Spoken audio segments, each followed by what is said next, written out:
Okay, so this is ear candy. This is kind of the best of all the mostly digital electric pianos of the 80s through the early to mid 90s.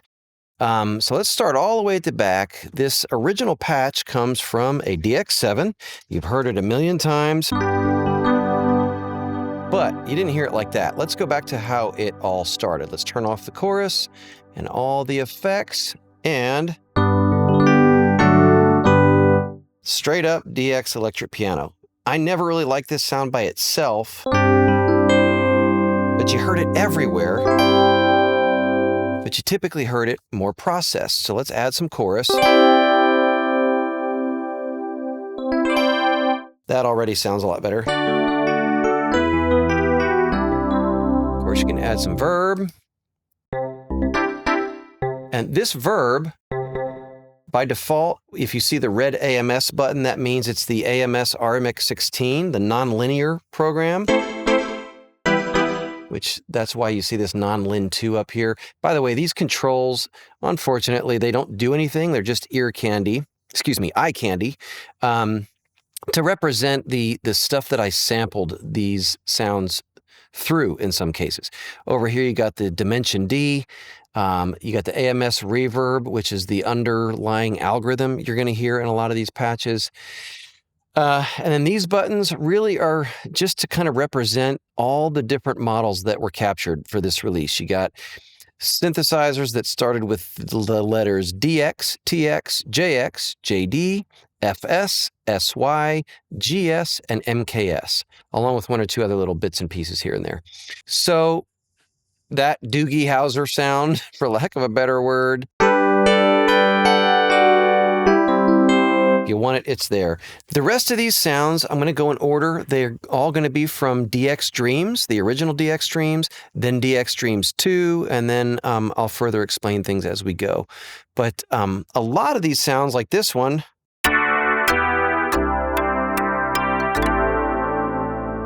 that's not a sound you would associate with a DX7, but it could do sounds like that. They're more complex. But as I'm thinking of it, this sound Clique, it's called. That's from a TX816, so it's actually more than one layer at a time. Let's see what happens. We put a little bit of verb on there.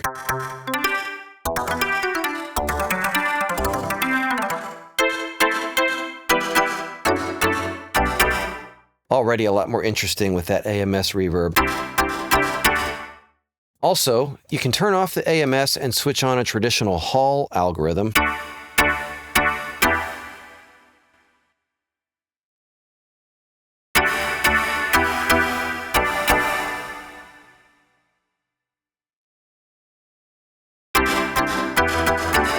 Just got that nice gated effect so it gets out of the way. Dreaming of the 80s. Actually, let's put the original effects back on here.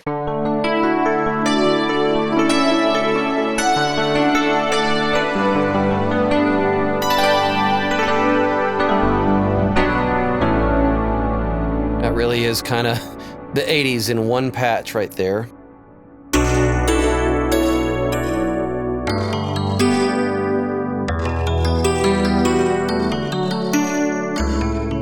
Here's another one. This is an example of the difference between DX Dreams and an emulated DX7, like Arturia's DX7, Dext, OP7 by Plogue. Those are all going to just emulate one single DX7, which is great. They do a great job at that. But it would take 8 of them to mimic the kinds of sounds you can get in just one patch in DX Dreams, because these, like a sound like this was sampled from a TX816, which is 8 DX7s layered at one time. So you're getting all that in one patch.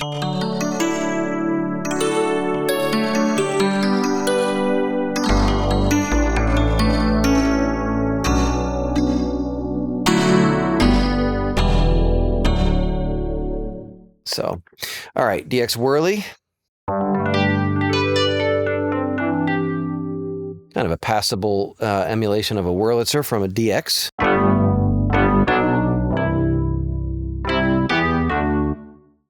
Anyway, this patch, let me make sure the effects are off at first. This comes from a DX5.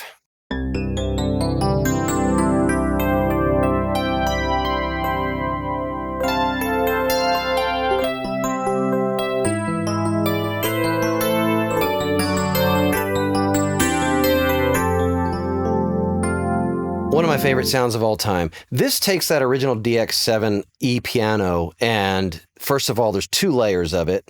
They're slightly detuned from each other, and it's just much more textural and alive. Another thing about DX Dreams, these sounds were so incredibly deep sampled. A lot of people think you can't capture a DX7 with sampling. You absolutely can. You just have to use enough velocity layers to capture all the dynamics of the original. And that's what this particular sound is a great example of. Because if you put this against the hardware and trigger both the original hardware and DX Dreams from the same MIDI file, they're going to sound exactly the same. That DX Dreams was also sampled, the hardware was sampled through Neve 1073s, various analog tape models. So you're actually getting the very best representation of a DX. Whereas with, Arturia or Plogue or Dext, they're just going to emulate a raw DX7, sometimes with effects, which is great. Just 2 different things. So let's put a little bit of that reverb on there.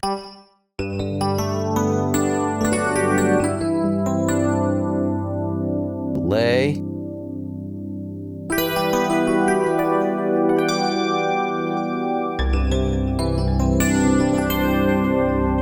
Finally, some dream verb.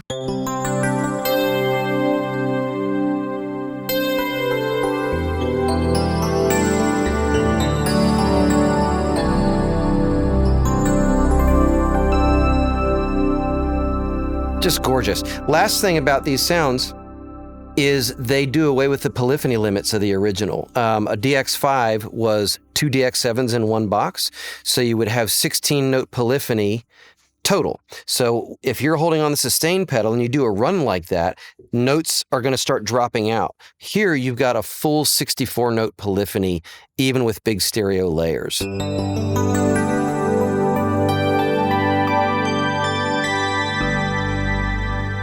No cutting out of notes. So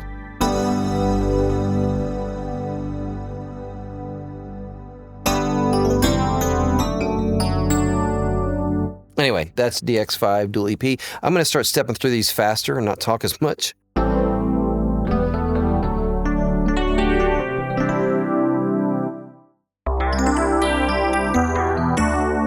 This sound, though, this is kind of cool. This sound is from just a single DX7, even though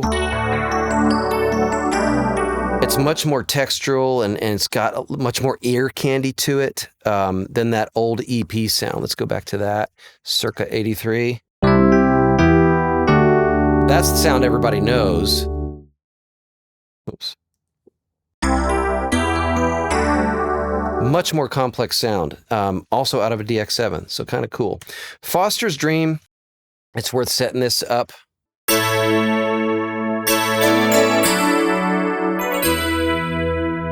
This sound is a TX816, so it's got 8 DX7 layers happening, so very complex. This is kind of one of those money sounds. I mean, if you had this sound coming out of a TX816 in the mid-80s, guys like Robbie Buchanan, David Page, and Steve Porcaro from Toto, the Mr. guys. I mean, so many bands used.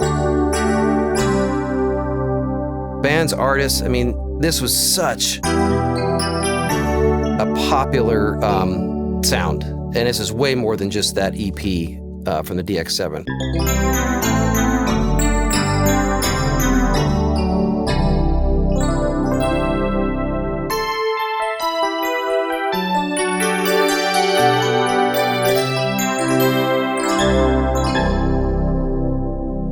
So, and there's no acoustic piano in there. If you were to layer that with an acoustic piano patch, Money.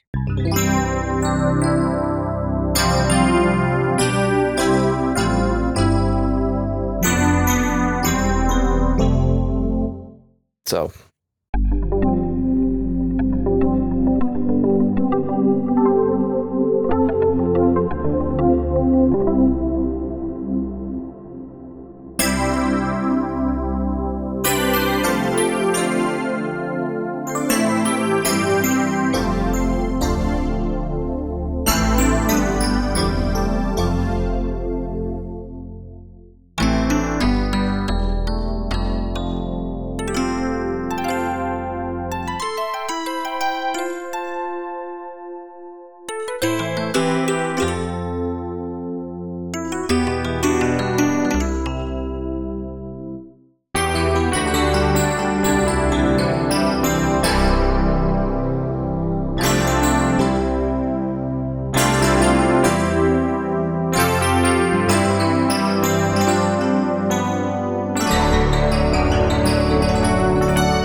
Okay, so those were all from DX Dreams. So now we're moving on to DX Dreams 2, which was sampled from second generation DX hardware, the DX7 Mark II, the FS1R, the TX802, which is a rack mount version of the DX7 Mark II, and some new content that I just sampled in the last year from the SY77, which was kind of a DX7 on steroids. So we'll talk about those in a little bit. But first off,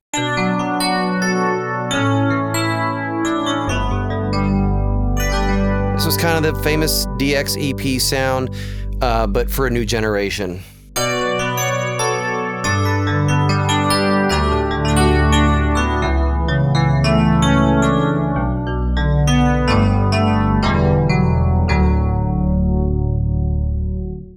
Now we got the FS1R. It was a single space rack, which is kind of a predecessor to the Montage. This had some little bit more complex sounds to it.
Now, this sound is a little quirky. It's not really an EP per se. It's got some analog stuff happening there. The name comes from the Yamaha GS2.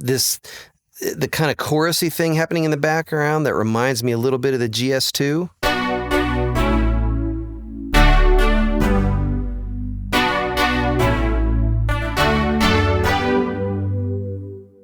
Layered with some other piano sounds. That's actually a really cool patch. Truly DX Dreams. What's that all about?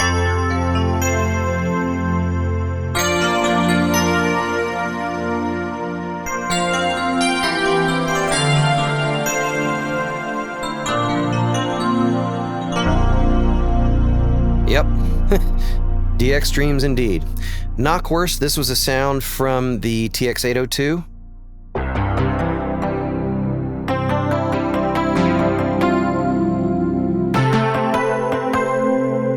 Also, not quite an EP. It's got this analog kind of synth sound in the background when you hit it harder.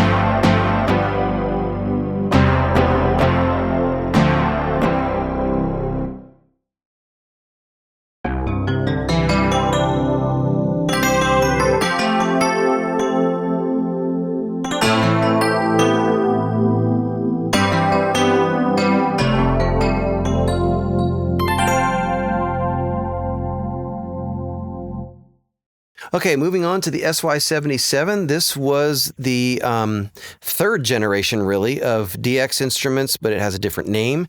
It still uses FM synthesis, but it introduced sampled waveforms into the equation. So you could mix, the sine waves of FM synthesis with sampled waveforms, and that gave you a lot more complexity to work with. So anyway, let's check out some SY77 patches.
This sound, just add cream. Let's put this back to its factory configuration.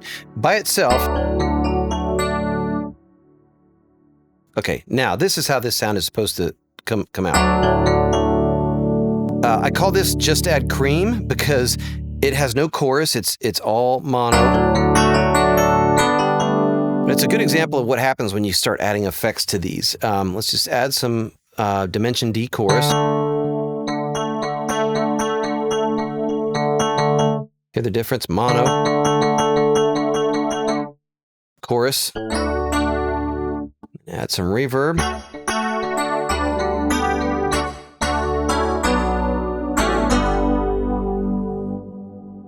Dream verb.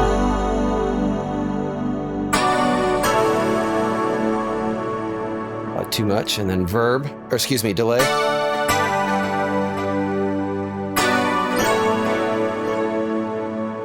So, quite a change from the original patch, which just sounds like this.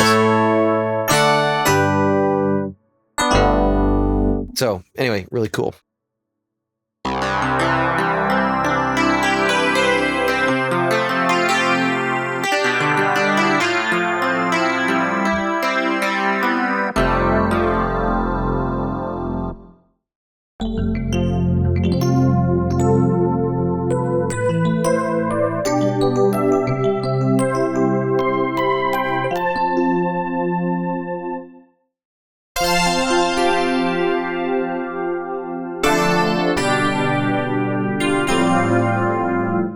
This one's crying out for some dream verb. Let's add a little bit of dream verb here.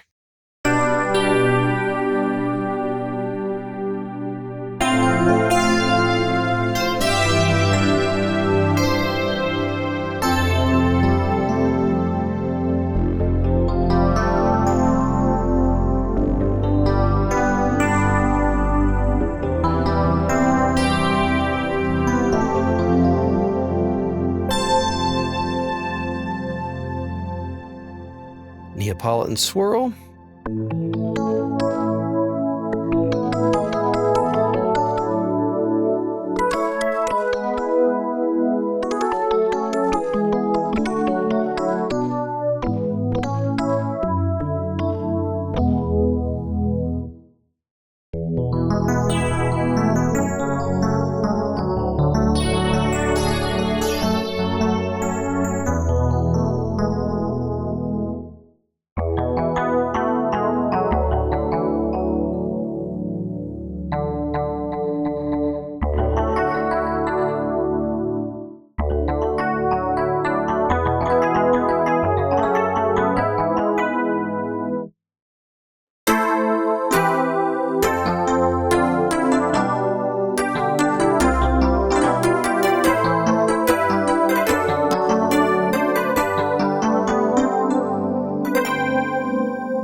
Okay, so those are all the SY77 sounds. Now we come to model 8591.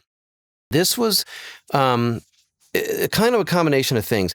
Several of these sounds come from model 85. I sampled some electric pianos that were from an analog synth from one of the big Japanese legends. Came out in 1985, and the model number comes from there. It comes from synths that came out in 1985 through 1991. So you're going to hear a handful of things in that range. This one is called Almost a GS1.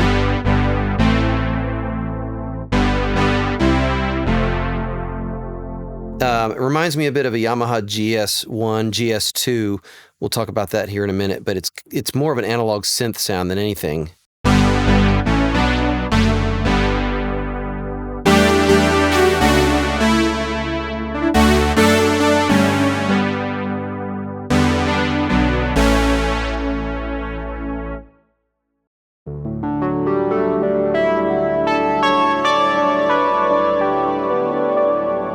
I love this sound, Bonsai Tree, because it's very contemplative and ambient.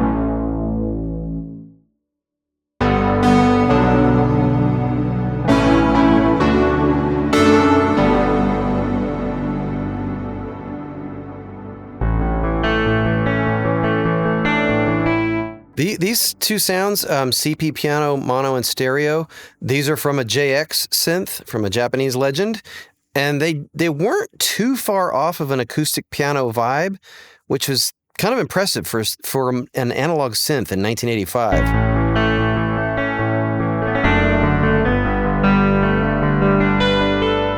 I mean, it sounds kind of cheesy, but definitely got some use out of that back in those days.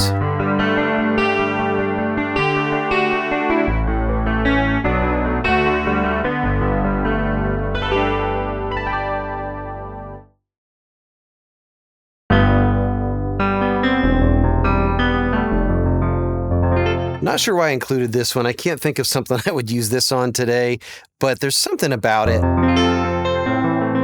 You just never know. Turn the verb off.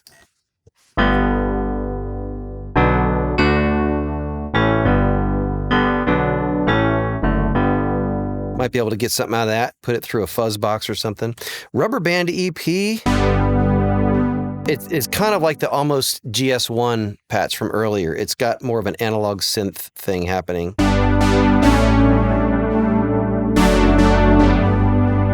This works great though under an acoustic piano. It's almost like a pad to it.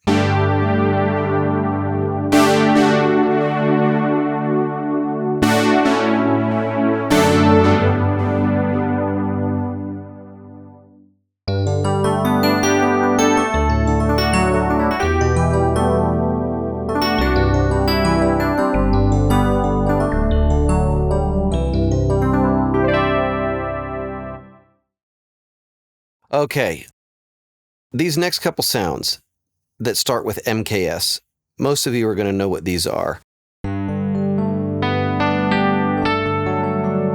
This was an incredibly famous, iconic electric piano module, a digital piano module from Japan, and man, it was on tons and tons of records. And I actually put out a release a few years ago, this model 8591.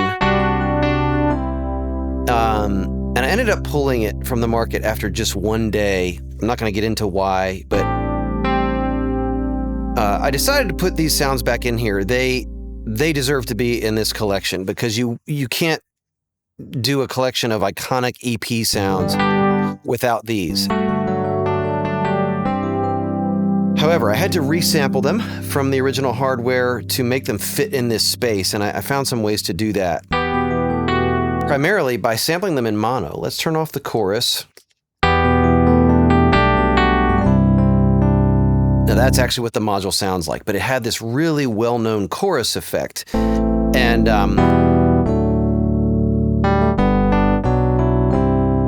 but I found that I could nail that exact effect with the chorus plugin in Logic. So you can dial in as much as you want.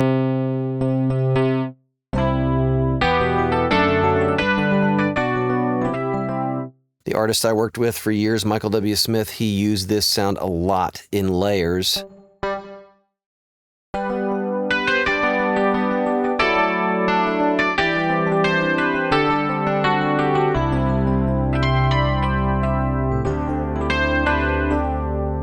A lot of you know that song. That was a crucial layer in CCM music especially, but lots of ballads. Whitney Houston, Robbie Buchanan used these sounds a lot.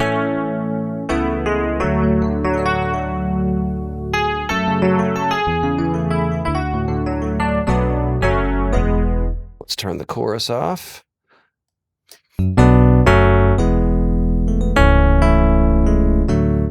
And man, this thing had such a killer bottom end. But it really does need that chorus.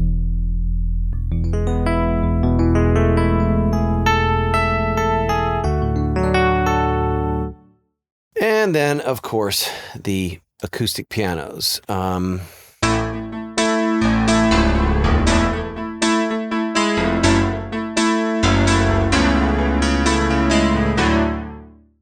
So turn the chorus off here.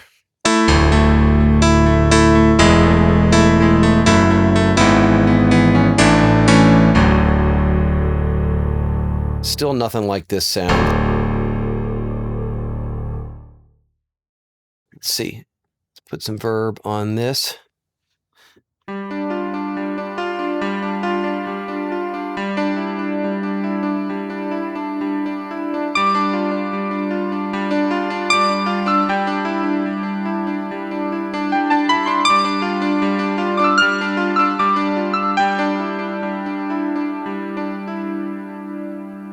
Those of you who know that song, a little bit of trivia for you. That was also from Michael W. Smith, his very first Christmas record in 1989. Crazy thing, what you're hearing is that actual module. I sampled his module that he used on all his records and live albums, especially the live set in 1987, I believe that was. So you're hearing...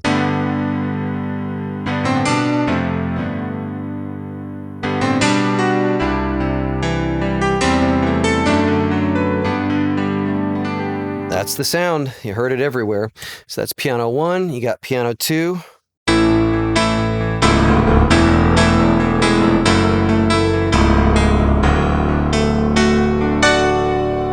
Elton John was another famous user of that sound. Piano 3, let's turn the effects off. This one,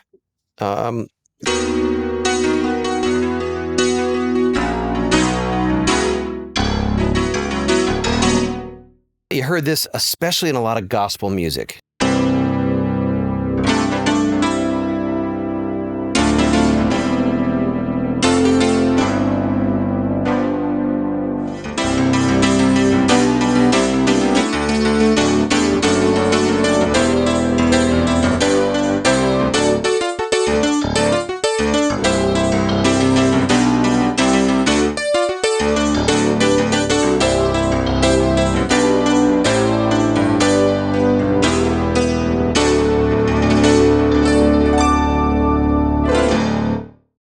Kind of a quirky sound, very bright. It was meant to mimic the Yamaha CP70, and so that's why it kind of has a super bright sound. Let's turn the chorus off.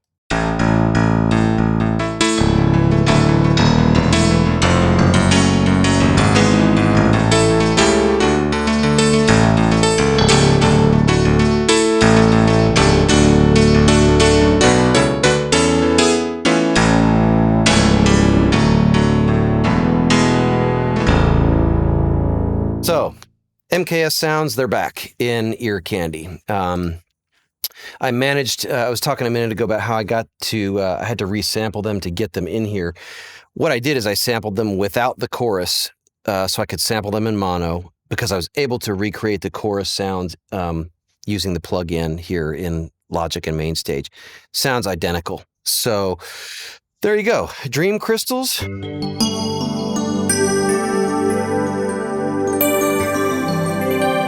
This is the 1991 end of the spectrum. This other Japanese giant had a really, really iconic synth. It looked like something off of a Star Destroyer. It had all these knobs and sliders on it, but it made some really cool, sparkly digital EP sounds.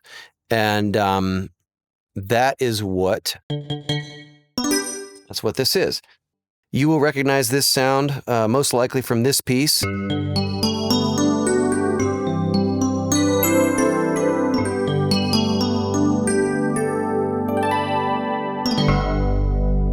You got that sound. Here's a different version of it.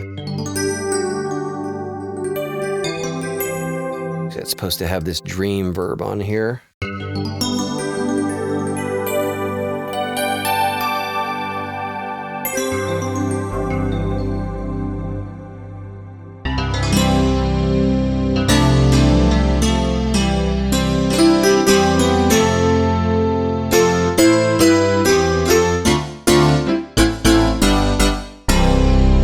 Heard that in a lot of house music, especially a lot of R&B, so that sound is in here. Now we come around the bend to the last handful of sounds here. This one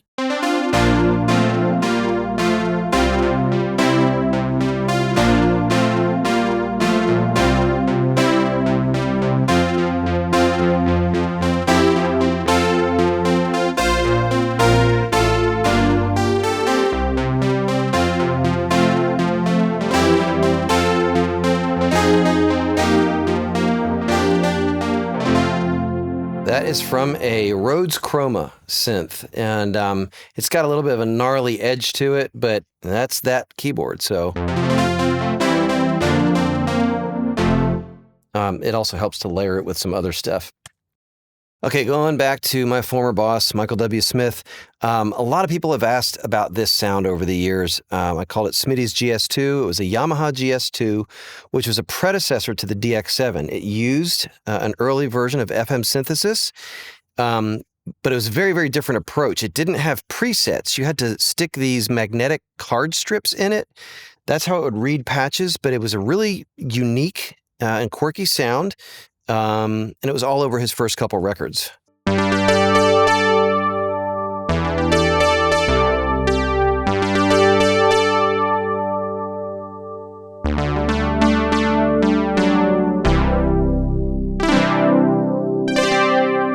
And this one also has chorus on it, so if you take that off,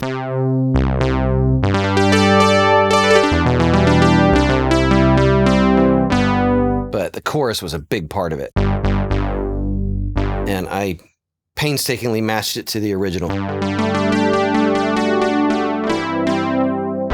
So there you go. GS2 finally represented. I don't think it exists anywhere else. Analog Wurly, this is from a Prophet 5.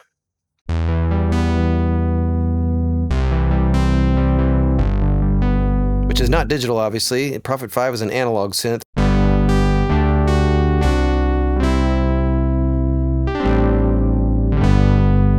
Cool sound.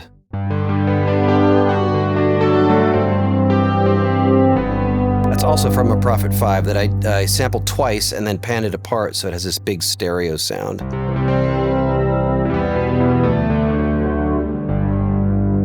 Okay, rounding the bend. These last 4 patches under the bonus section, these are layered sounds that recreate some pretty iconic patches. Again, my former boss.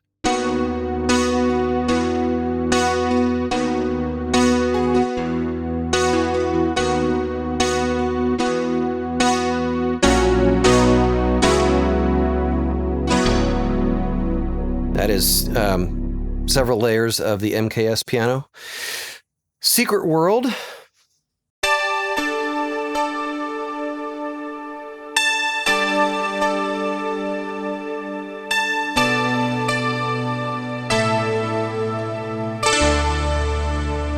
This is meant to mimic Peter Gabriel.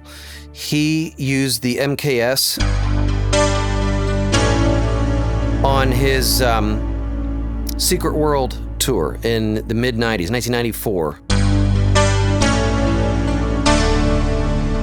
He also used the Yamaha CP70, but there's a lot of this sound in that show as well. And I put all this arena-sounding reverb and delay on it to kind of mimic the live thing.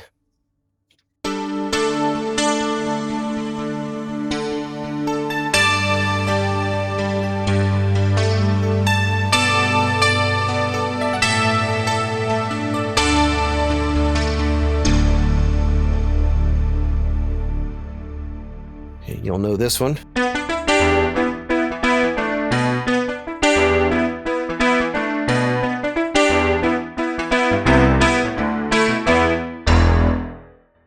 And last but not least,